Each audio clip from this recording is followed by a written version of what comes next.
Thank you. Thank you, my brother. Goeiemôre. Ek verstaan, ek moet nou so 'n bietjie die tale meng. Maar dit is lekker om by u te wees. Baie dankie vir die voorreg om met u te kan gesels. Ek is baie passievol oor die woord. Ek sê aldag, die rede hoekom die Here vir my die geleentheid gee om oral te kan preek in die Weskaap en waar ook al, is om vir my in stand te hou. Want daar moet geloofwaardigheid wees in wat 'n mens sê en hoe 'n mens leef. Is ek reg? Daar moet geloofwaardigheid wees in wat 'n mens sê en hoe 'n mens leef. En dit is vir my 'n regte eer om by u te wees. Is altyd lekker om medegelowiges te ontmoet en met julle te wees vandag. Die Bybel sê in Genesis hoofstuk 1: In die begin het God die hemel en die aarde geskape. En die aarde was woes en leeg. En duisternis was op die vloed en die gees van God het gesweef op die waters.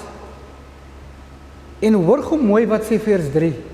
En God het gesê, laat daar lig wees. Laat daar lig wees. In Psalm hoofstuk 19 sê versie 2, die hemel vertel die eer van God en die uitspansel verkondig die werk van sy hande. Die hemel vertel van die eer van God en die uitspansel verkondig die werk van sy hande. Vandag wil ek met u meedeel oor die krag van die woord van God. The power of the word. Nou in ons geleesde gedeelte in Genesis sê dit daar vir ons hoe alles begin het. En hoe het alles begin? God het gespreek, God het gesê, laat daar lig wees en daar was lig. God het gesê, laat die voëls, God het gesê, laat daar sterre, God het gesê, en dit spreek van die mag en die krag van God. Psalm hoofstuk 33 vers 6 sê, deur die woord van die Here is die hemel gemaak en die gees van sy mond het hulle geleer. By the word of the Lord were the heavens made and all the hosts of them by the breath of his mouth. Dag 1, die lig en die duisternis was geskei. Dag 2, die lig en die waters. Dag 3, die land en die seeplante groei. Dag 4, die son, die maan en die sterre. Dag 5, die vis en die voëls. Dag 6, die landdiere en die mensdom. En dag 7, dag 7, die rus en die heiligheid. Ek weet nie wat u nie, maar ek sien so uit na die Sabbat.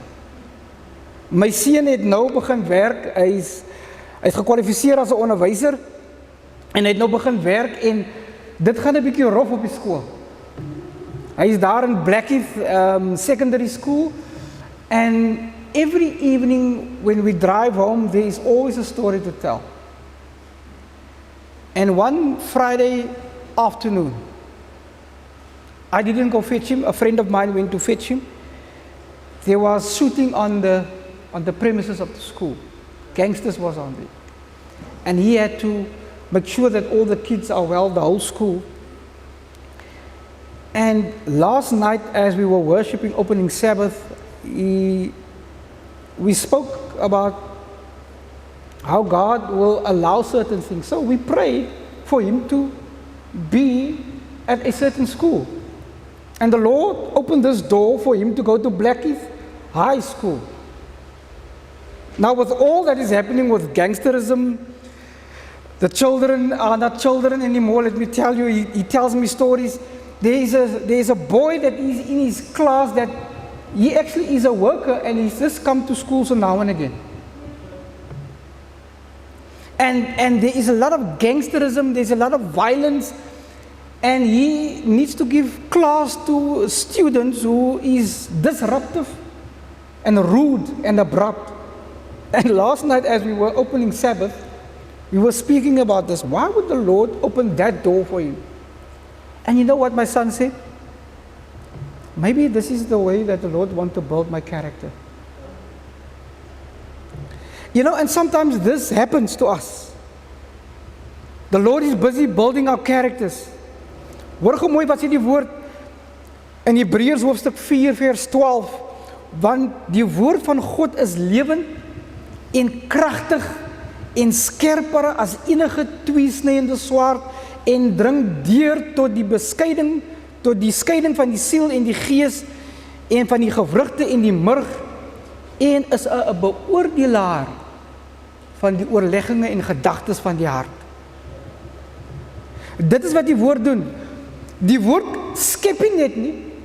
Hy bring nie net goed tot in stand nie, maar hy gaan tot die binne in ons harte, binne in ons siele. Hy's 'n tweesnydende swaard. Psalm 119 vers 105 sê, U woord is 'n lamp vir my voet en 'n lig vir my pad. 2 Timoteus 3 vers 16, die hele skrif is deur God ingegee, dit is nuttig tot lering, tot weerlegging, tot teregwysing, tot onderwysing in geregtigheid. 1 Petrus 1 vers 23, want julle is wedergebore nie uit verganklike saad nie, maar uit onverganklike deur die lewende woord van God wat tot in ewigheid bly. Jesaja 55 vers 11, so sal my woord wees, wat uit my mond uitgaan, dit sal nie leeg na my toe terugkeer nie, maar doen wat my behaag en voorspoedig wees in alles waartoe ek dit stuur. Dit is die woord van God. Dit is nie verganklik nie. Dit is 'n lig vir my pad, of 'n lamp vir my voet en 'n lig vir my pad. Dit maak skeiding, is 'n tweesnydende swaard. Die skrif is ook daarom vir my en vir jou tereg te wys, maar in geregtigheid. Hierdie teksverse wat ek aan nou u voorgehou het, hierdie verse beklemtoon die transformerende en leidende krag van God se woord in ons lewens. The word of God is the seed. Every seed has its germinating principle. In the life of the plant that is unfolding, there is a life there is life in God's word. Kan ek net weer dit sê? There is life in God's word, says Jesus. The word that I speak unto you are spirit and they are life, according to John 6 verse 63. He that heareth my word and believeth in him that sent me hath everlasting life, John 5 verse 24. In every command, in every promise of the word of God is power, the very life of God, by which the command may be fulfilled and the promise realized. He who by faith received the word is receiving the very life and the character of God. Kom ons kyk gou na 'n praktiese aspek van hierdie krag en magtigheid van die woord van God. In Matteus hoofstuk 8, Matthew chapter 8. En nadat Jesus in Kapernaum ingegaan het, kom daar 'n hoofman oor 100 na hom toe en smeek hom en sê: Here, my knegt lê tuis verlam en hy's in ewige pyn. Daarop sê Jesus vir hom: ek sal kom en hom gesond maak.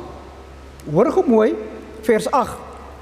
Die hoofman oor 100 antwoord en sê: Here, ek is nie werd dat u onder my dak inkom nie, maar spreek net u woord en my knegt sal gesond word.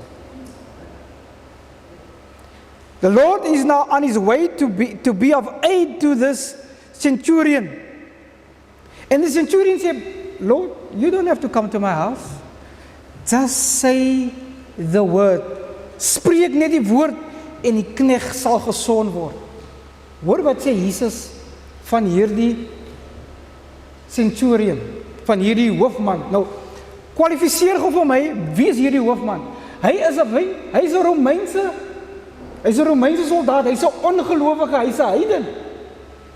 En hierdie heiden sê vir die Here, spreek net die woord en dit sal so wees. Vers 8 of hoofstuk 8 van vers 10 sê, toe Jesus dit hoor, het hy hom verwonder aan sy volgelinge en gesê, voorwaar, ek sê vir julle, selfs in Israel het ek nie so 'n groot geloof gevind nie. Die Here was verwonder oor hierdie man se geloof. Want hy sê, hy is 'n soldaat, hy is ook 'n hoof, en hy sê vir mense wat om te doen en wat nie om te doen nie, en as hy vir hulle sê, dan doen hulle dit. Kan u verstaan oor hoe kragtig die woord van God is? Dat dit ons lewens verander. Dat dit wêreld wat van niks af is, tot stand kan bring. Dat daar goed in my, jou en my en u lewe is wat de mekaar is, dat as daar woes en leegte in my, jou en my lewe is, dat dit orde kan bring. Dit is hoe kragtig die woord van God is.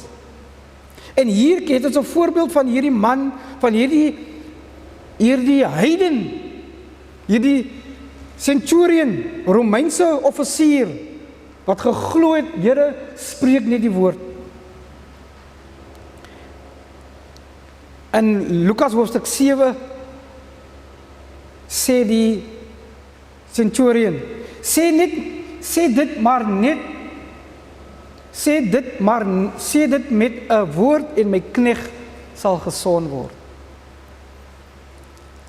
Dit is die krag van die woord van God.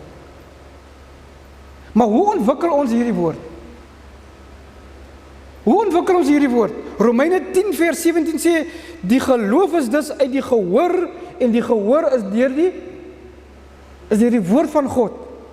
Faith comes by hearing, and hearing comes by the word of God. The scriptures are the great agency in the transforming our characters.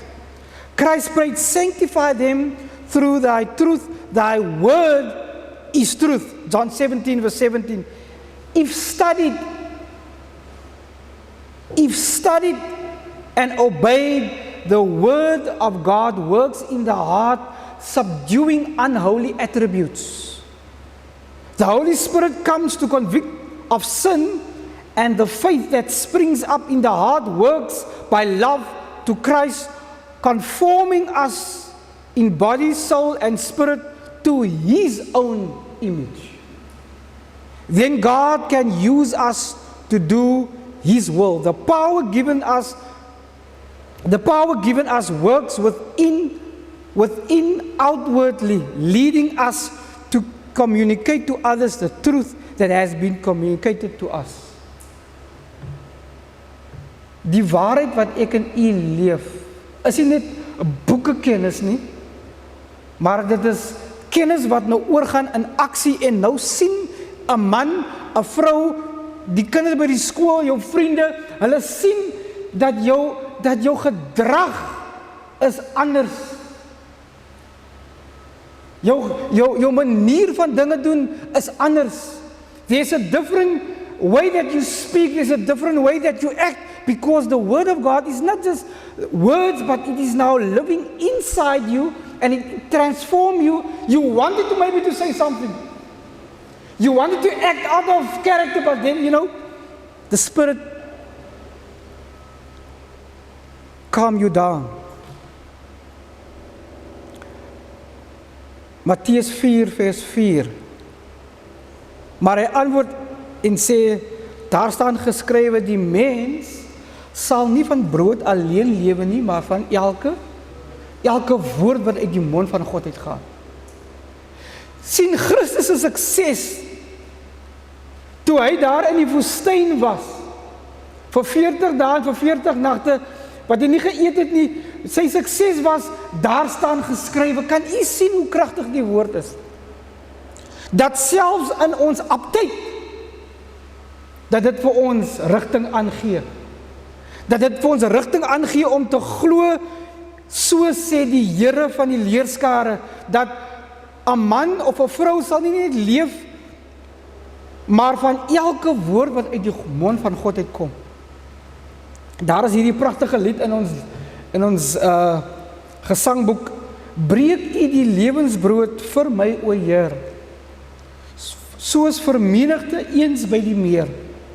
Spreek uit U heilige skrif tot my met krag, lewende woord van God, na wie ek smag. Hoor gemooi, wat sê dit verder? Seën die waarheid wat U openbaar, net soos die voedsel aan die honger skaar. Met elke band verbreek staan ek dan, vry en word U beeld, o Heer, volmaak in my. Heiland, U woorde is lewe en gees. Spreek tot my siel terwyl ek bidend lees. O lewensbrood, U kan my honger stil. Spysig my siel nou met U heilige wil. Selfs in ons liedere is daar boodskappe. Mense vra altyd vir my, why do you have hymns? Why do you sing out of hymns? It's because our theology is perfect even when it comes to our singing. Breek U die lewensbrood. Daar is iets interessant wat ek aan u wil voorhou. In Openbaring hoofstuk 12 vers 11. Openbaring hoofstuk 12 vers 11 sê die volgende: en hulle het hom oorwin. Ek moet gou wag tot u daar is. Openbaring hoofstuk 12 vers 11. En hulle het hom oorwin, dit is nou die Satan. En hulle het hom oorwin deur die bloed van die lam en deur die woord van hulle getuienis.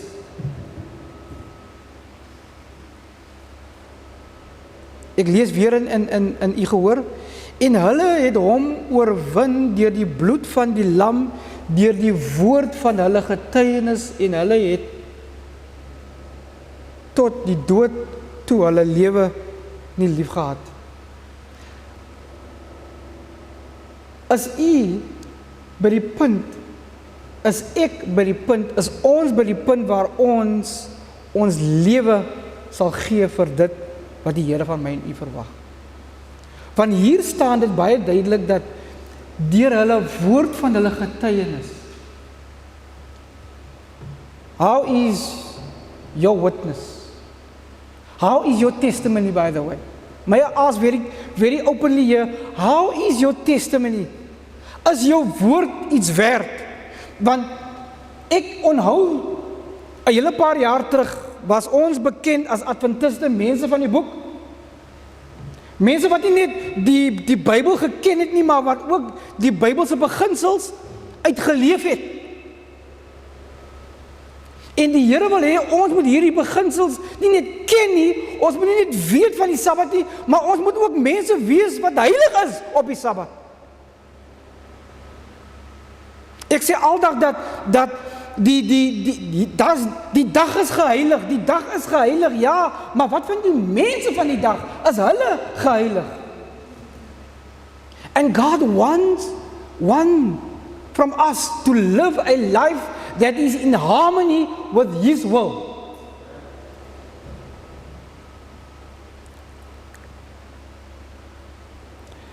In Johannes hoofstuk 11 lees ons van 'n baie bekende karakter in die Bybel met die naam van Lazarus. Lazarus is toe siek en die boodskappers word gestuur na Jesus toe dat hy wie u liefhet is hy net siek, hy is wat? Die Bybel sê hy is ernstig, hy is dodelik siek. Nou, ek wil gou vir u vra, as u iemand liefhet en daai persoon, my suster, is dodelik siek, wat maak jy? Jy staan mos nou op en ek klim in my kar en ek ry om vir hom of vir haar te gaan help. Maar hier kom die Here, nie net een dag nie, Nie 2 dae nie. Nie 3 dae nie. 4 dae laat. Die susters toe hulle vir Jesus sê, Here, as U tog maar nou net hier was, sal my broerie gesterf het nie. En hy sien hulle hartseer, hy ervaar hulle hartseer. En hy vra vir die een suster, hy sê vir die een suster, man, volgens die Bybel, ek is die opstanding en die lewe. Wie in my glo, sal nie sterwe nie, maar sal vir ewig lewe. En sy antwoord, wat is die antwoord? Here, ja, as op die opstandingsdag, ja, dan sal. Maar God het gesê, hoor, binne 10 minute, binne 'n paar minute gaan jy nou jou broer sien.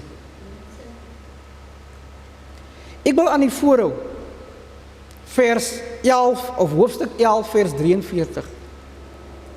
En nadat hy dit gesê het, het hy met 'n groot stem geroep, Lazarus, kom uit. En wat het gebeur? Ek lees vir u wat gebeur het daar. And when he thus had spoken, cried with a loud voice, Lazarus, come forth. His voice, clear and penetrating, piercing the ears of the dead. As he speaks, divinity flashes through humanity. In his face, which is lightened up by the glory of God, the people see the assurance of his power. Every eye was fastened on the entrance of the cave. Every ear is bent to catch the slightest sound. With intense and painful interest, all wait for the test of Christ's divinity. The evidence that is to substantiate his claim to be the Son of God or extinguish the hope forever. There's a stir. There's a stir in the silent tomb. And he who was dead stand at the door of the sepulchre. His movements are impeded by the grave clothes in which he was laid away. And Christ says to the astonished spectators, loose him and let him go. Again, they are shown that the human co-worker is to cooperate with God. Humanity is to work with divinity. Lazarus is set free and stand before the company not as one emaciated with disease or with feeble, tottering limbs, but as a man in his prime life. And in vigor of the noble manhood, his eyes beamed with intelligence and with love for the Savior. He cast himself in adoration at the feet of Jesus. The beholders are at first speechless with amazement. Then they follow an impressible sense of rejoicing and thanksgiving. The sisters receive their brother back to life as a gift from God, and with joyful tears, they brokenly express their thanks to their Savior. But while brothers and sisters and friends are rejoicing in this reunion, Jesus withdraws from the scene. When they look for the life giver, he is not to be found. Can you imagine that scene? Can you imagine standing there and Jesus says, Lazarus, come forth. And here comes a man that was dead for 4 days. The Bible says there was there was some kind of odor. After 4 days there was an odor already. Now what was interesting for me about this story, about the power of the Word of God, you see, there's a story of Jairus' daughter that was also sick. You remember? And when Jesus came there, it was a couple of hours. And Jesus came to heal her. The same people that was there was now also visible here with Lazarus when it was dead now for 4 days. So they said, die dogtertjie was nie siek nie, man. Sy was nie siek, sy was nie dood nie. Nou hier is die bewys, na 4 dae, dieselfde mense wat daar was, hier is hulle ook daar. En hier is die genoegsame bewyse wat vir ons sê dat hoe magtig en hoe kragtig God is, wat net sê Lazarus kan voort. Nou daar sommige predikers wat sê, as hy nie gesê het Lazarus kom uit nie, dan het al die dode opgestaan.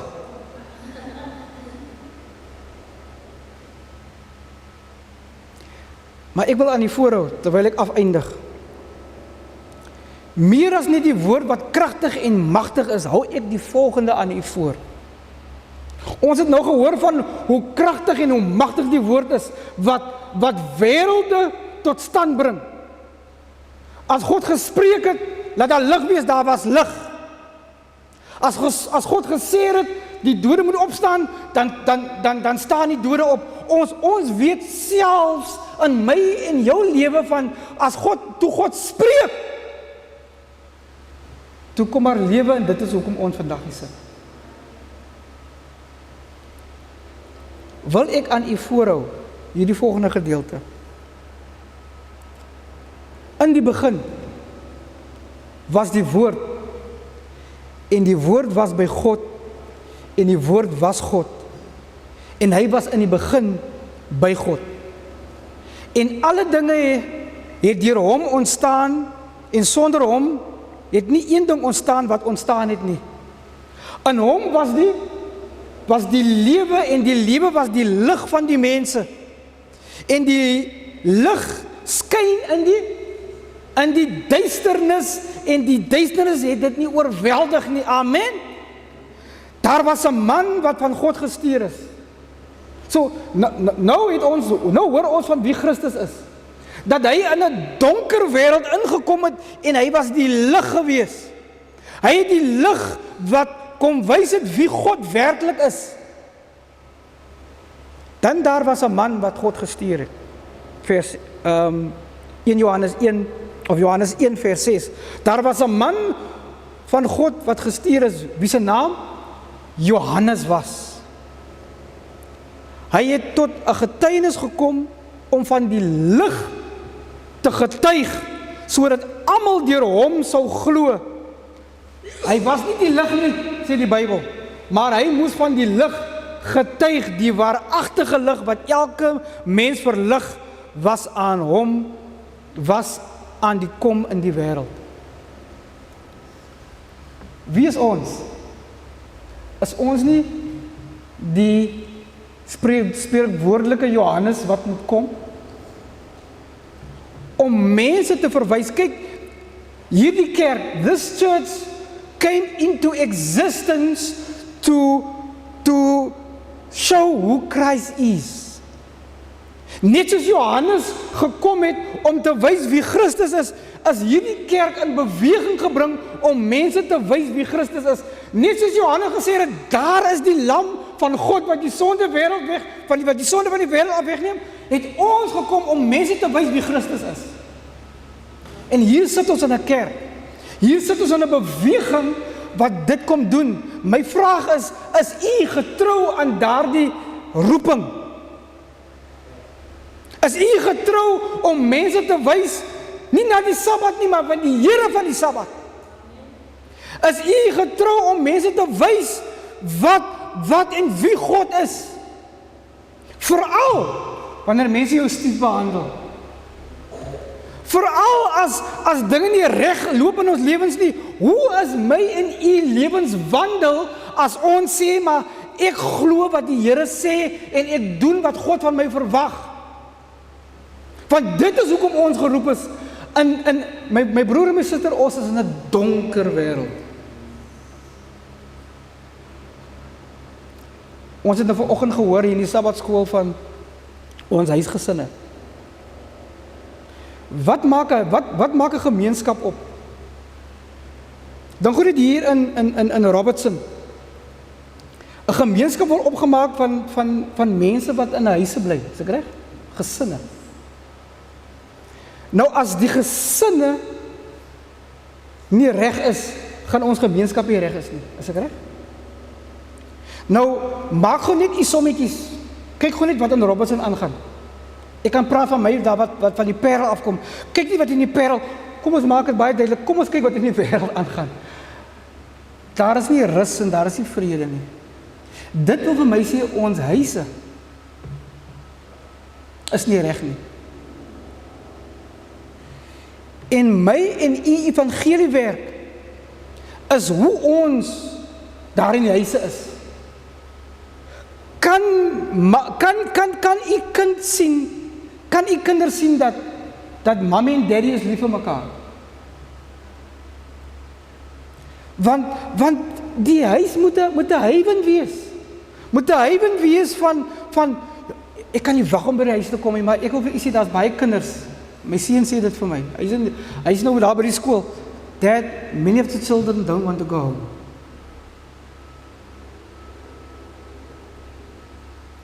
The children says, Daddy, or to him, he says, Dad, many of the children said, I'm only here because of the grant, so that my mom can get a grant.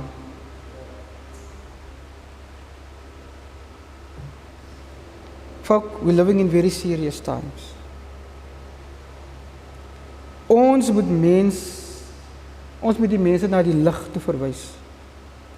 En daardie lig is Jesus Christus. Hy is die ware woord. Hy is die woord wat kom vlees word het wat hier onder ons kom woon. En ek en u daar by die huis, daar by die skool, daar waar u ook al u bevind, you and I are a witness to people. Not just by what we say, but how we live. And God has called you as an individual.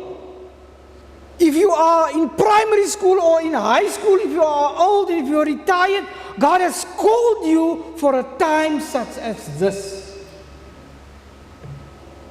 To give power to the Word of God. And hence, we need to live up to that standard. I maintain this to my children.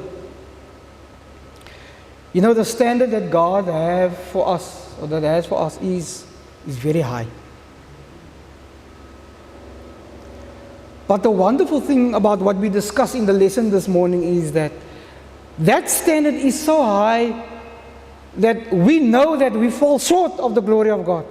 Hence, we need God to aid us, to help us to live up to that standard. That's why we need Jesus. You know what? We tend to tick boxes of, you know what? Today, I didn't say anything derogatory to a brother or to a sister. Or today, I didn't even think that. Folks, if that is our precept of how we do things, we are missing the bus. We are missing the boat. We have discussed this morning that God sees our motives, and that is hence that the Word of God transforms us. It recreates us. Let this mind be in you that was also that of Jesus Christ. Ons moet God se gedagtes koester. Ek sluit af. As u boeke lees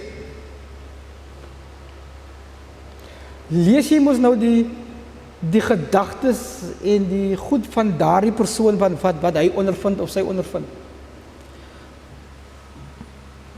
When you read this, whose thoughts are you reading? God's thoughts. God se plan wat hy vir jou het. Wat hy vir jou wil hê. Hoe jy dit moet doen. Waar jy dit moet doen. Hoe jy moet leef. So folks, let us find ourselves in the Word of God. If the Word of God can or let me rather say, if the Word of God can create things out of nothing, If the Word of God can create things there was darkness on the face of the earth, how can the Word of God do things, or can the Word of God not do things in your life and in my life? Let us believe what the Word of God says. There is power in the Word. Dear Lord, we realize that we don't live up to the standard that you have prescribed for us as your children. And Lord, as we listen to what you have to say to us today, aid us, help us in the process to become better men and women for you. We cannot do this by ourselves. We find ourselves destitute. We find ourselves helpless. And this morning we invite you into our lives, Lord, to render a life that is acceptable in your sight. May the Word of God transform us, recreate us to the image that you have in store for us, to be like you. Father, in your mercy, hear our prayer this afternoon. This is my prayer in Jesus' name. Amen.